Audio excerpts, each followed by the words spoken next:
Salva Pantallas. Salva Pantallas. Un programa sobre cine y otros sueños proyectados.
Buenas noches, bienvenidos. Esto es Salva Pantallas, siempre de lunes a viernes de 20 a 21 y por Red TL.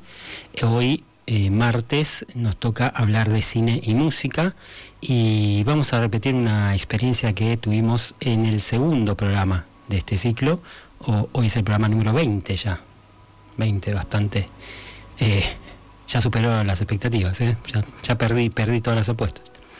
Bien, bueno, en aquel programa segundo habíamos hablado del disco Pubis Angelical y de la relación de Manuel Puig con el cine, ¿no? Con las adaptaciones de este escritor al cine, y entre ellas estaba Pubis Angelical, que tenía la banda sonora de Charly García. Hoy nos toca hablar de las adaptaciones de Roberto Art al cine, uno de los escritores más importantes de la historia argentina, Puig también, por supuesto, y del disco Futurología Art de Fito Páez. Cada tanto, no todos los martes, pero cada tanto vamos a estar cruzando la literatura, la música y el cine en estas formas. No tengo todavía pensadas las próximas emisiones de esto en particular, pero acepto sugerencias, a ver qué escritor quieren que exploremos. O sea, lo ideal sería un escritor que tenga alguna conexión con alguna obra del rock nacional, ¿no? Además de la conexión con el cine, ¿no? Porque si no podemos hablar, por supuesto, de Borges y de Cortázar en primer lugar. Son las opciones más a mano que uno tiene, pero además puede ser cualquier otro. Así que mientras sea cine nacional y rock nacional, podemos pensarlo. Yo me voy a poner a pensar cuáles podrían ser los próximos. Pero bueno, eso es lo que tenemos ahora, y vamos a estar analizando este disco bastante poco escuchado. Algunos ni saben que está, ¿no? Un disco del año 2022 que hizo junto a otros dos el mismo año, hijo de la pandemia y de la productividad de estar encerrado en la pandemia, podríamos decir. Un disco no fueron, ninguno de los tres son de los más populares de Fito, ¿no? Que tiene más de 30 discos ya. Pero de los tres creo que es el más específico de todos, y creo que pasó un poco de largo, lo cual es una pena porque tiene una búsqueda y una vocación por el riesgo que es muy inusual, y me gustaría compartirlo con ustedes, que lo vayamos escuchando, y que tengo seguro algo para decir de cada uno de los temas. No vamos a escuchar todo el disco, que son 22 temas, escucharemos unos 6 temas significativos para mí del disco, pero los invito, por supuesto, a escucharlo todo. Así que bueno, vamos a empezar con el primero, que se llama Amor es Dinero, y después cuento un poquito más qué es lo que pasa ahí.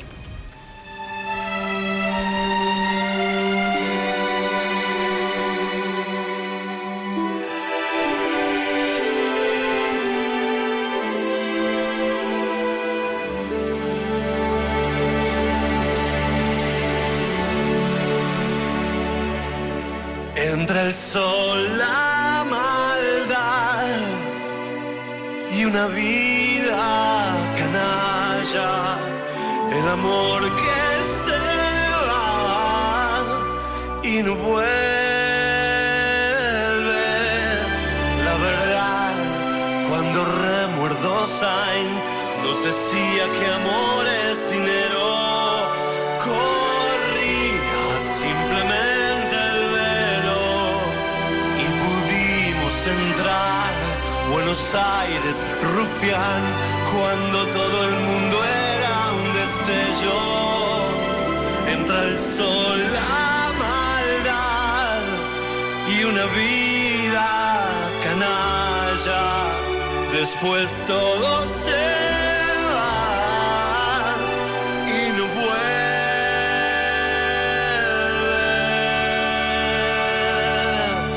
más.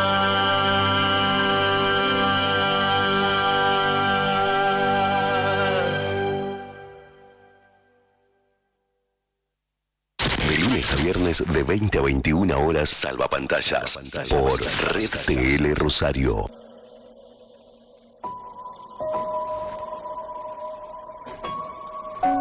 Quizás para graficar esto de que todo se va y no vuelve más, no hay más canciones con letra en el disco. Esta es la única, y es muy cortita, y es la primera, y todo lo que canta Fito en el disco es esto. Después es todo instrumental, ¿no? Así que, por empezar, lo que no vuelve más es Fito cantando. Por más corta que sea la letra, tiene muchas cosas para decir.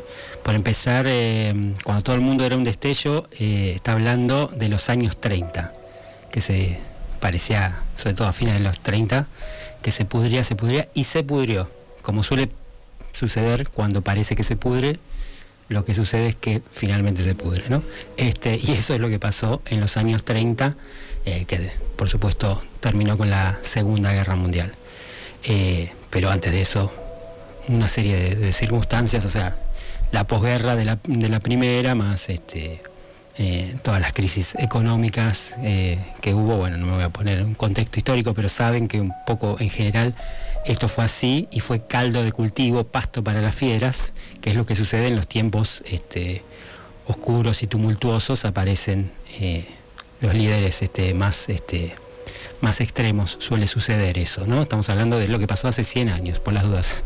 aclaro, sí, pero sí. Hay un libro que me parece que salió hace poco de Slavoj Žižek, Sí. un polémico de la filosofía, Sí, que me dice gusta. eso justamente. Claro. Que en tiempos de crisis es donde aparecen los monstruos, digamos. Por supuesto, ¿no? sí. Muy Sí, actual. Sí, yo lo sigo bastante. Pero bueno, un Fito, que esto también lo habíamos hablado, creo que hace un par de programas, ya venía amagando con hacer esta obra. Claro, hay citas, eso todavía no lo dije, pero hay citas en varios de sus temas previos, Uh-huh. o por lo menos a climas, o citas directas. Creo que habíamos llegado a hablar de una que es Cadáver Exquisito, busco en Los Siete Locos, dice, Sí. en el medio en el estribillo. Cuando dice busco en Los Siete Locos, está hablando de quizás la obra fundamental, seguramente, de este escritor, ¿no? No me voy a meter ahora con eso, con Cadáver, que lo hemos pasado, pero va a haber un pequeño guiño a eso seguro en algún momento. Pero bueno, otra cosa importante, y muy importante, el tema se llama Amor es dinero, que tiene todo que ver con el universo art, porque la falta de dinero es la que motiva a sus personajes principales, a sus protagonistas, a intentar cosas, quimeras, y casi siempre, o siempre diría, no sé por qué dije casi siempre, fracasar en eso, pero siempre motivados por una falta de dinero, que tampoco es tanto dinero, no están comprometidos, digamos, con una mafia, que deben una suma, es una suma pequeña, pero totalmente gigante para estos protagonistas. Y el protagonista de los Siete Locos, que es justamente la principal referencia de este disco, se llama Remo Erdosain. Por eso la letra dice: cuando Remo Erdosain nos decía que amor es dinero, no está refiriéndose a que él lo dice explícitamente, sino que su propio nombre lo dice, porque Remo Erdosain es nada más y nada menos que un anagrama de amor es dinero. Directamente es un juego de palabras con eso, ¿no? Entonces ya tenemos varios puntos para hablar. Va a ser un poco más tranquilo lo que viene, porque es todo música, ¿no? Pero esta que tenía letra, tan poquita letra, bueno, todo lo que tiene para decir. Vamos, si querés, al siguiente tema, ya con otros aires de los que vamos a hablar después. Vamos.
Salvapantallas. Espíritus atentos esquivando hegemonías. Esquivando hegemonías. Salvapantallas.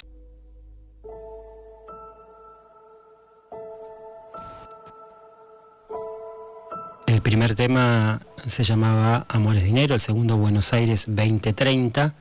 Da cuenta un poco de agitación, ¿no? Que es un poco, esa tensión está permanentemente en la prosa y en las adaptaciones de esa prosa artiana, digamos. Claramente hay una intención de ir para el lado de Piazzolla, ¿no? En este tema en particular, que es un tango moderno, que no se corresponde, si querés, no hay una búsqueda ahí de ir a la época, que tendría que ser un tango más anticuado, más orillero, ¿no? Uh-huh. Teniendo en cuenta ese ambiente, o esos ambientes marginales que suele, de gente caída en desgracia y de submundos en donde aparecen matones y rufianes. Ahí podía ir un tango más antiguo, pero no es el caso. De todas maneras va a haber alguno, por supuesto. Claro, no es el caso de este. Sí. Lo que tiene la obra de Art justamente es eso, la sordidez. La sordidez que lo llevó también, que está trasladada en la manera de escribir, uh-huh. Que para su época fue muy criticada por tosca, por uh-huh. Digamos, estaba en paralelo casi, un poquito antes si querés, pero como con Borges. Y claro, es otra cosa, va por otro lado totalmente distinto, ¿no? Esto tiene más calle, pero... Sí, muy lejos de la academia, digamos, uh-huh. Pero más cerca de lo real, digamos, ¿no? Sí. No es casualidad que haya trabajado en diarios. Claro, ¿no? y por la misma razón, más lejos del clasicismo y más cerca de la modernidad, ¿no? Claro. Uh-huh. Pero bueno, o sea, siempre los contraponen a uno a otro, Borges sí. y a Art, digamos, incluso en la propia academia. Por supuesto, y siempre va a haber un purista en cualquier momento que diga esto sí, esto no, y le pasó incluso al mismo Piazzolla, ya que mencionamos Piazzolla, claro. Que no se podía calificar de bruto, pero sí se podía calificar de moderno, demasiado moderno para el gusto de la época, y decían, bueno, eso no es tango directamente, ¿no? Bueno, así le fue, digamos, a los que auguraban que eso no tenía futuro, si querés, ya que estamos con la futurología. Y menciono esto porque también hay que pensar en el nombre del disco, ¿no? Porque Futurología Art es fuerte, o sea, estamos hablando de un disco del pasado de casi 100 años, de hecho 100 años, porque las obras que retrata, una, por ejemplo, El juguete rabioso, es del 26, o sea, tiene exactamente 100 años, o sea, el mundo de Art es de hace 100 años. Se extiende un poquito más durante los 30, pero es básicamente eso, y ponerle futurología tiene un peso, ¿no? Pensar que ese pasado puede ser el futuro, ¿no? Lo que dijimos ya un par de veces, incluso ayer mismo, sí. Esto de la idea de la historia que primero aparece como tragedia y después se repite como farsa. Bueno, estamos viviendo, creo, una especie de farsa en carne propia de las tragedias de los 30, ¿no? Que se copian, pero de una manera casi paródica. Cuando hablamos de los 30 hablamos de muchas cosas muy importantes que están todas sucediendo a la vez. Esta cosa de volcán en erupción, que era el mundo que iba a terminar reventando con la guerra, por supuesto. En Argentina, la década infame, o sea, una de las peores décadas de la historia argentina en cuanto a gobierno, desgobierno, corrupción, dictadura, primeros golpes de Estado, bueno, todo eso.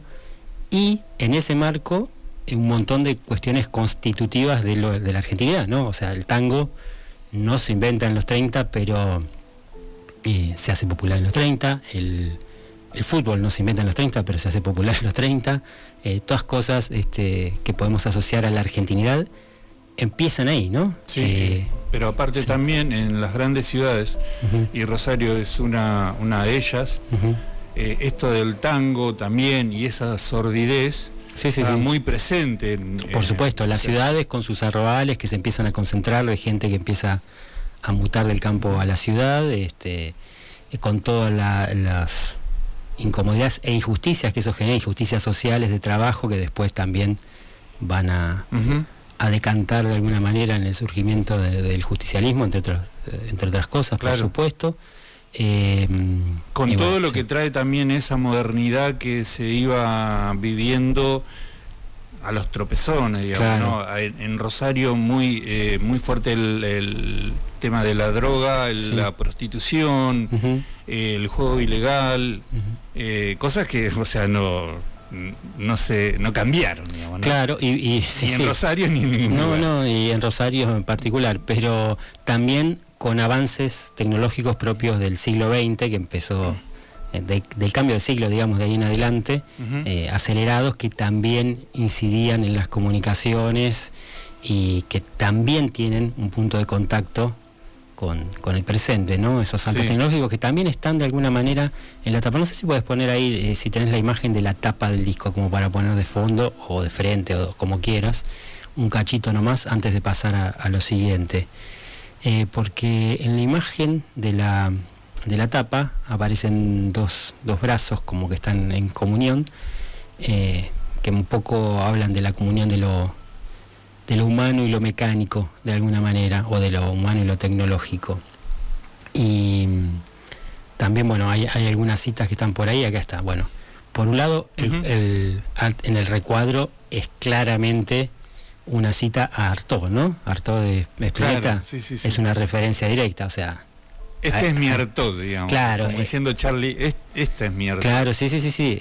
A mí me parece que es eso, es una declaración de principio de asociarlo con Artaud. Y después, bueno, esas manos que decía que se están cruzando y se están atravesando por una rosa de cobre, que es lo que se ve ahí, que es también muy simbólica, es como una combinación de la técnica para tratar de hacer eterno algo que es efímero como una rosa, y también una cuestión de arte y de crear algo bello pero totalmente inútil como una rosa de cobre, que no tiene ninguna utilidad ni productividad en un momento justo que el mundo estaba mutando justamente hacia la máquina y la productividad, ¿no? Entonces es un poco eso también, ¿no? Y unos brazos como con espinas. Sí, todo es complicado, ¿no? En esa imagen es bello, es poético, pero es complicado. Así que... Y ese blanco con alguna referencia medio Beatle, me parece. El blanco de fondo, eso no lo había pensado, por ejemplo. Porque, o sea, Fito tiene mucha raíz. Sí, ni hablar, por supuesto. Así que miren, muy interesante. Todo lo que se puede sacar de ahí. Para poner un poco más de contexto, pues estamos hablando de arte y muchos pueden no saber de qué estoy hablando. No voy a poner un video sobre él, pero sí sobre sus adaptaciones al cine. Así que el Top 5 de hoy está dedicado a eso. Vamos con el Top 5 y después seguimos.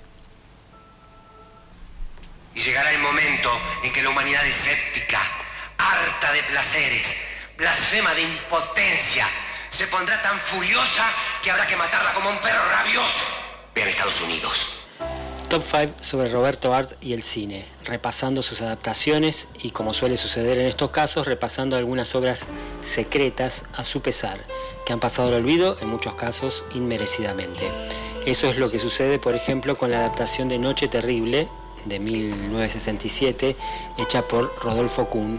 Es un mediometraje que formó parte del film colectivo El ABC del Amor, un título que no ayuda, y película olvidada pero no olvidable. Un proyecto tan fallido como muchos intentos de los personajes de este escritor. La idea de la película era que esté constituida por 3 cortos, uno de Brasil, uno de Argentina y un tercero de Chile, que nunca llegó a estrenarse, y vaya a saber qué pasó con eso. Lo concreto es que la parte argentina, dirigida por Kuhn, tiene los aciertos habituales de su cine y el filo incómodo de la prosa artiana. Seguimos con Saverio el Cruel, de 1977, basada en la obra de teatro de 1936. Fue dirigida por Ricardo Wilcher y protagonizada por Alfredo Alcón y Graciela Borges, nada menos. El protagonista es un vendedor de seguros al que le va mal, por supuesto, y se ve envuelto en una trama de locura impostada y miserias de clase. En la obra original el personaje vendía manteca, hoy seguramente podría hacerse con un pibe que hace delivery. Lo que sigue son las adaptaciones a sus novelas, empezando por la primera, El juguete rabioso, de 1926. Tiene dos, una que no he visto, de 1998, dirigida por Javier Torre, un especialista en adaptaciones de literatura argentina y que dejo como mención especial. Y otra, mucho más recordada, de 1984, dirigida por José María Pablo Antonio y Aníbal Di Salvo. El protagonista tiene el rostro perfecto para este amargo autorretrato del escritor, y es Pablo Cedrón. Seguimos con Los Siete Locos, de 1929, y su continuación de 1931, Los Lanzallamas, que conforman las dos partes de una sola obra. Hago otra mención, que es una adaptación de 2002 llamada Los Porfiados, de la que hasta cuesta encontrar una imagen, así que solo lo menciono. Y nos quedamos con la película más conocida de las que adaptan, de todas las que adaptan, diría yo, al escritor, Los Siete Locos, de 1973, dirigida por Leopoldo Torre Nilsson, también con el protagónico de Alfredo Alcón como el célebre Remo Erdosain. Dejo para el final una excepción a la regla, ya que es una obra excepcional. Siempre me ocupo de adaptaciones al cine, pero en este caso debo señalar a la serie Los Siete Locos y los Lanzallamas, de 2015, como la que probablemente sea la mejor puerta de entrada al mundo de Roberto Art, con un elenco notable en el que se destacan otra vez un Pablo Cedrón que abordó la obra del escritor desde casi el principio hasta casi el final de su carrera, y en un trabajo que habla de la locura y la ceguera del hombre y de su relación con la tecnología en un mundo a punto de estallar, y que hoy resuena más que nunca. ¿Ustedes creen que las próximas dictaduras van a ser militares? No, señor. Las próximas dictaduras van a ser de los reyes del petróleo, del acero, del trigo. Ellos tienen el verdadero poder. Y los militares y los políticos serán los peones. Estás viendo y escuchando Salvapantallas por Red TL.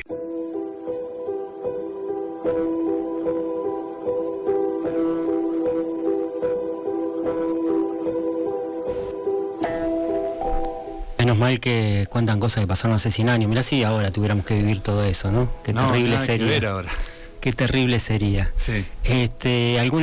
Algunos comentarios, observaciones de mi propia narrativa de lo que dije ahí, ahora lo comento desde afuera.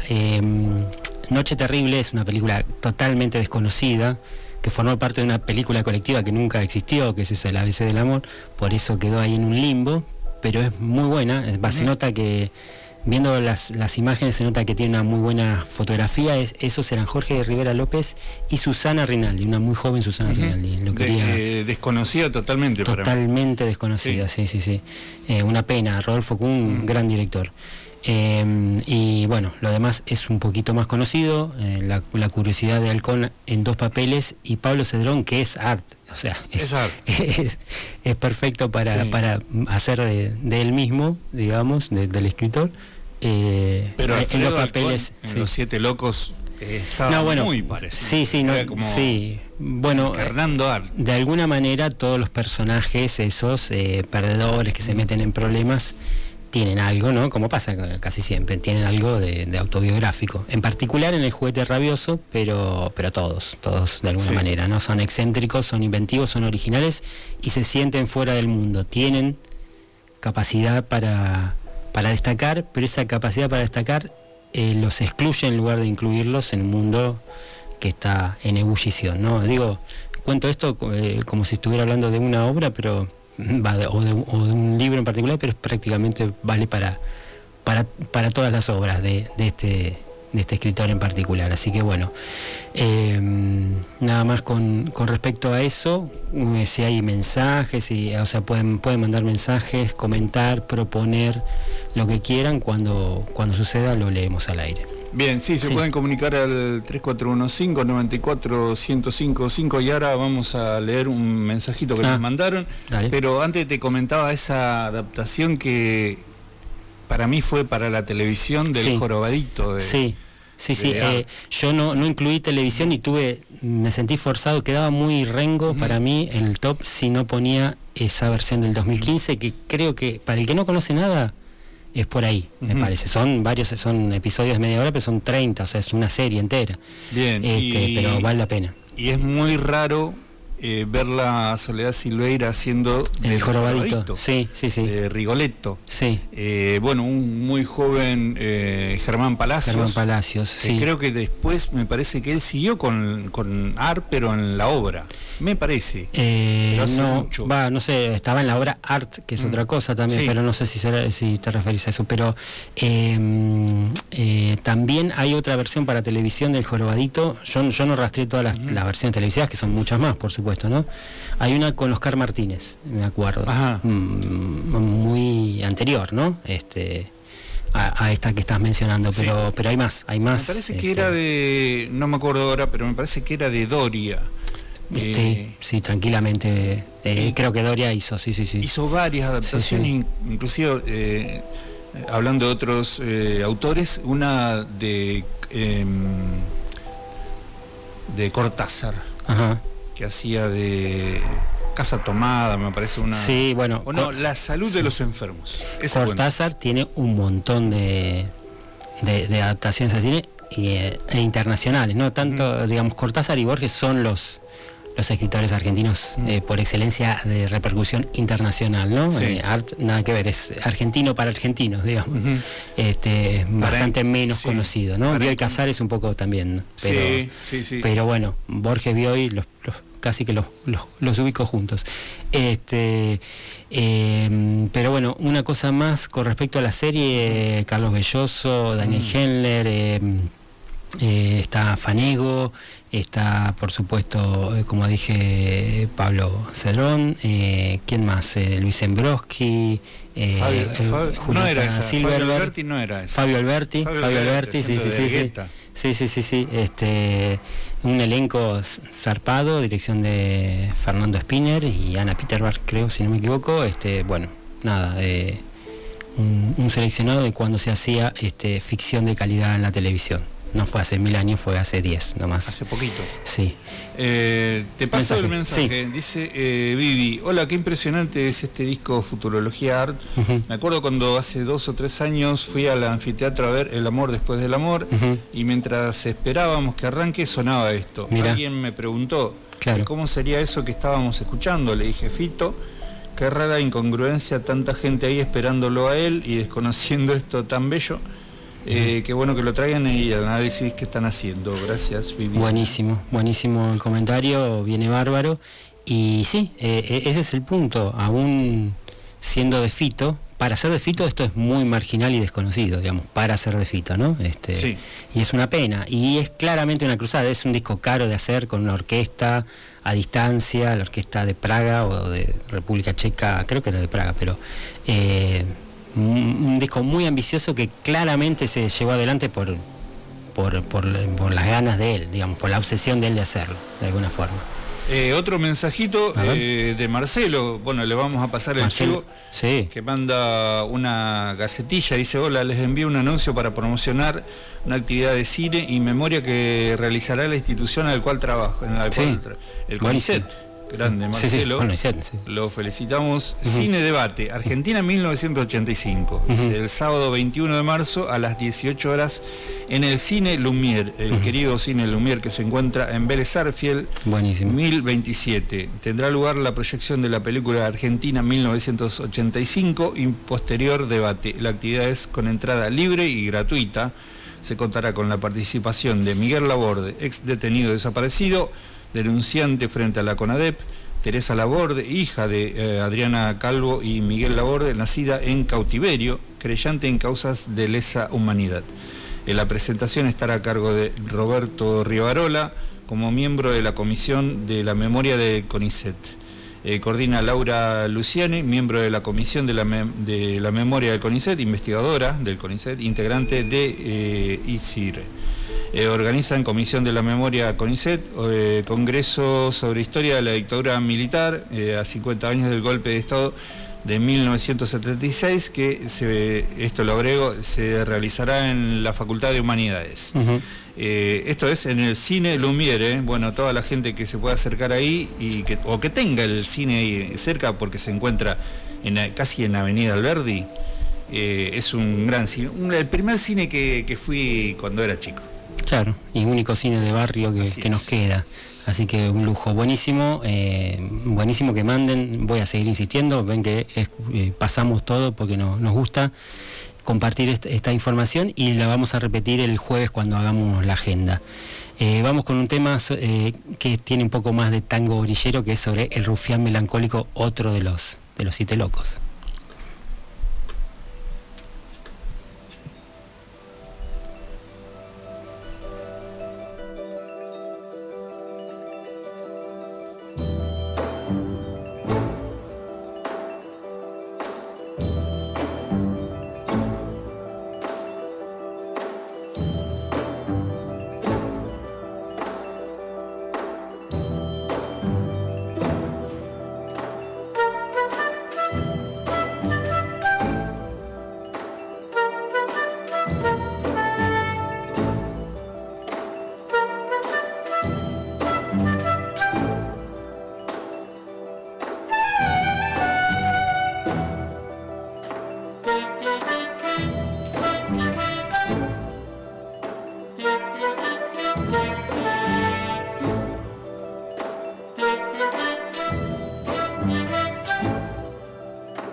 Salvapantallas, cine, series, música, literatura, gastronomía y un muy largo etcétera.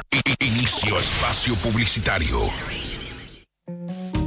En Milu Cafetería Boutique podés encontrar los mejores desayunos y meriendas, espacio para eventos y talleres, patio pet friendly. Abierto de martes a sábados y los domingos hasta el mediodía. Vení a conocer nuestro local en Caferata 894, Milu Cafetería Boutique.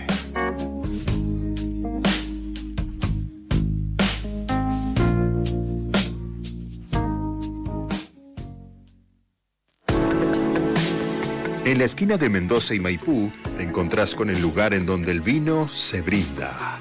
El Viduño es tu lugar en el centro para descubrir vinos inusuales y conseguir también los de siempre, con una cuidada selección de etiquetas y asesoramiento experto. El Viduño, Mendoza 901.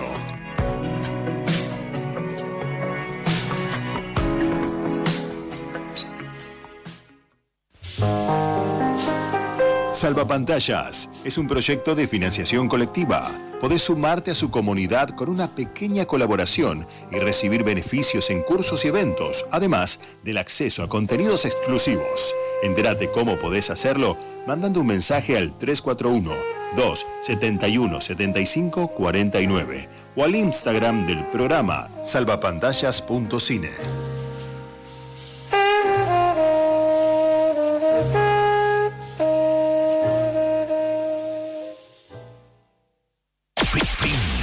espacio publicitario. Salvapantallas por Red TL 105.5.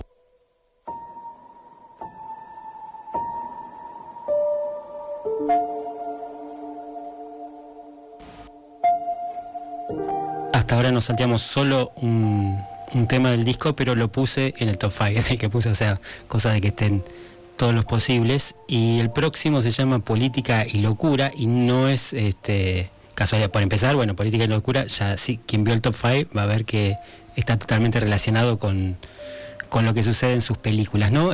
Sobre todo en Los Siete Locos. Pero está sacado de un libro de Horacio González que se llama Art, Política y Locura, directamente. O sea, es una referencia directa también. Recordemos que Fito, íntimo amigo de la mujer de Horacio González, así que seguro era amigo de González, ¿no? De Herrero.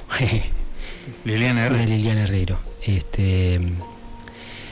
Así que bueno, de ahí supongo que vienen las referencias. Un tema obviamente agitado, si habla de política y locura, no va a ser un tema tranqui. Así que vamos con eso.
Estarán notando que los temas, cada tema tiene un clima distinto, ¿no? Es una cosa de locos, justamente estamos hablando de la locura y es un poco un disco de locos en cierta medida, en el sentido de que cada tema propone algo distinto, ¿no? El del Rufián Melancólico tenía cierta gracia y tenía cierto aire de trampa, lo cual va perfecto con algo que se llama el Rufián Melancólico, y esto era claramente circense, ¿no?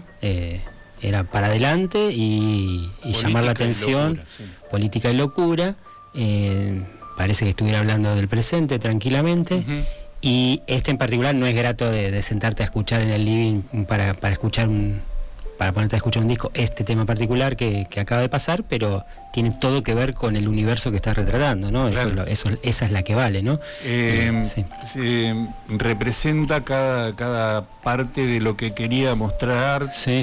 Y esto que vos decís siempre, que la historia se repite primero como tragedia y luego como farsa. Sí. Digamos que esta era la farsa que quería mostrar Fito. Claro, por supuesto. Cuestiones que se han dado a lo largo de toda la historia, y no hablemos solamente del siglo XX y siglo XXI, sino también, no sea un emperador loco en Roma que hizo justamente pan y circo, ¿no? O sea, que aparece muchas veces citado, pero parece que hay cierta disociación en algunos políticos por seguir repitiendo esa cuestión. Claro, y uno siempre termina hablando del presente. Si uno cita a Nerón hoy, no es porque es fanático de Roma, está queriendo decir algo de aquí y ahora, ¿no? Claro. Y no solamente Nerón, Cómodo, otro... Sí. O sea, la época de la crueldad total que se repite a lo largo, y nuestra historia más todavía, ¿no? Lo hemos vivido con el turco bueno, ni hablar del presente, digamos. Sí, por eso sí. Y del presente del mundo, ¿no? También, importante decir que es una cosa de Argentina y del mundo, cosa que también pasaba en los 30. Vamos con el siguiente tema, que también va para otro lado, que también vamos a comentar.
Salvapantallas.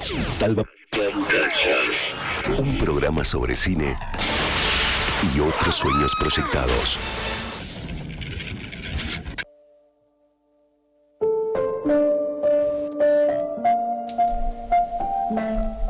Este tema me lleva para otro lado, se parece un poco más a música de película, aunque recordemos que el disco no es música de película, pero parecería como la banda sonora perfecta de una película que nunca se hizo, de alguna manera, ¿no? Sí. Una especie de rosa de cobre.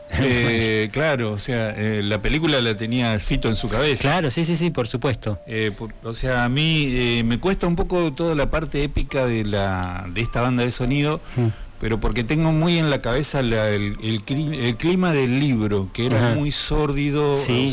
Erdosheim, un tipo todo el tiempo frustrado, que no podía lograr sus objetivos, o sea, que tenía relaciones tormentosas. O sea, este se llama Elsa y el Capitán. Elsa y el Capitán, sí. Sexo y tradición, digamos. Sí, puede ser que sea un poco épico, que eso es un componente más de Fito, y todo muy grandilocuente para los escenarios oscuros y pequeños por ahí que retratan, pero pensándolo también, así. Sí, pero también está toda la ensoñación de Erdosheim, digamos, porque el tipo se imaginaba viviendo otra vida. Ahí está, ahí podría estar la clave, por ahí puede está en lo que quería ser y no en lo que es, ¿no? Un poco por eso pensaba que iba más el tango más orillero y no Piazzolla, pero fue por Piazzolla. De todas maneras, lo que viene ahora es un tango un poco más clásico, La cachetada de Barsut. Vamos con eso.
Estás viendo y escuchando Salvapantallas por Red TL.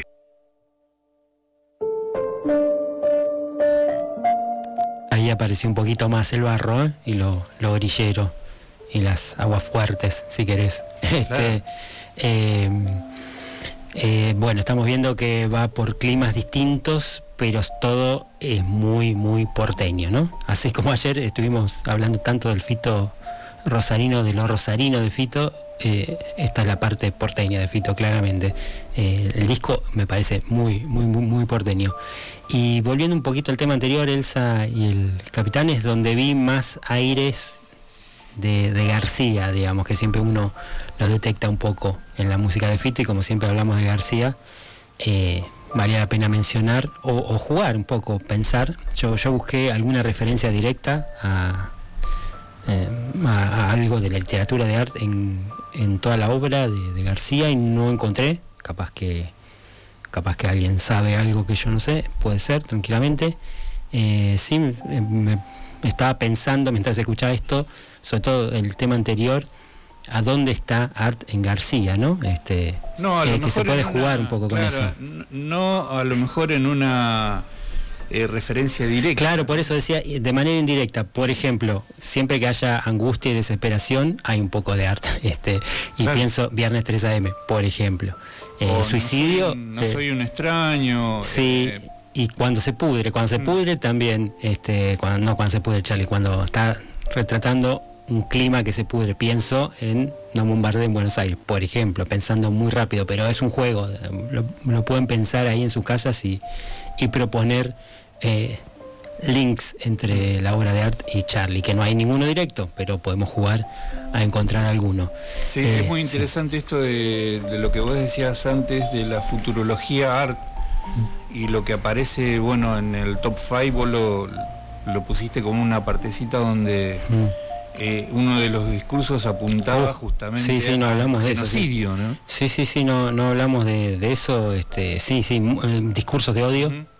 Ahí, discursos de odio de líderes cuasi religiosos, fanáticos, que se siguen por estar en un momento de desesperación, que lo sigue alguien porque está desesperado, que en otro momento no lo seguiría, ¿no? Todo ese es el clima de Los Siete Locos y los Lanzallamas, ¿no? Bien, bueno, nos queda un tema más, que es el más tranquilo, el más de música de películas para mí,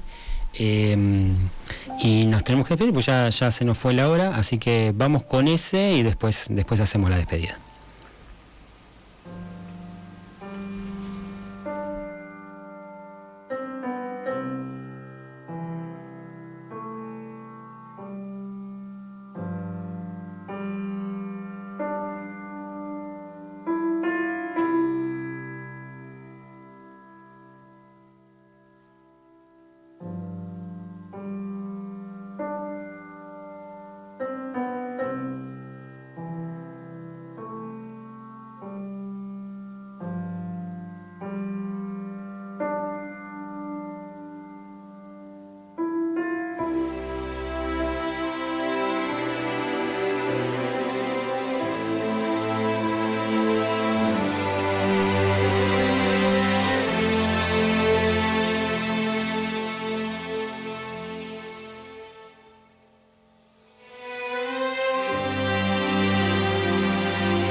Salvapantallas. Salvapantallas.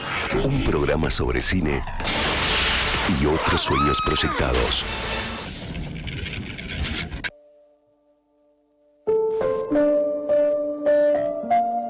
Este último tema se llama Amor y Redención.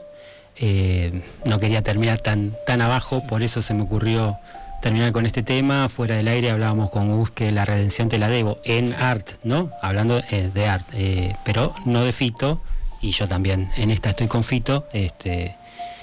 Me parece que tiene que haber algún tipo de redención, así que por eso terminamos con eso. Se nos hizo re largo, y no sé si querés decir algo más. Sí, estuvo, me parece que Fito ahí estuvo bien, como vos decís. La redención vino después, post-mortem, para claro.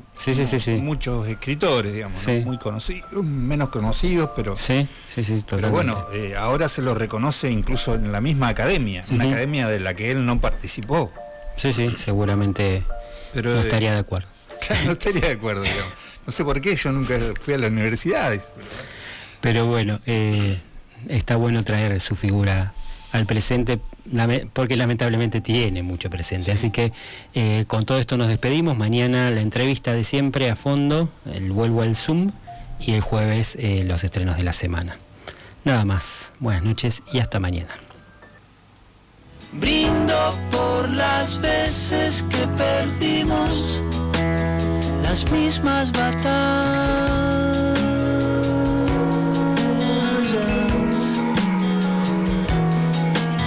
Tengo tu sonrisa en un rincón de mi salvapantallas.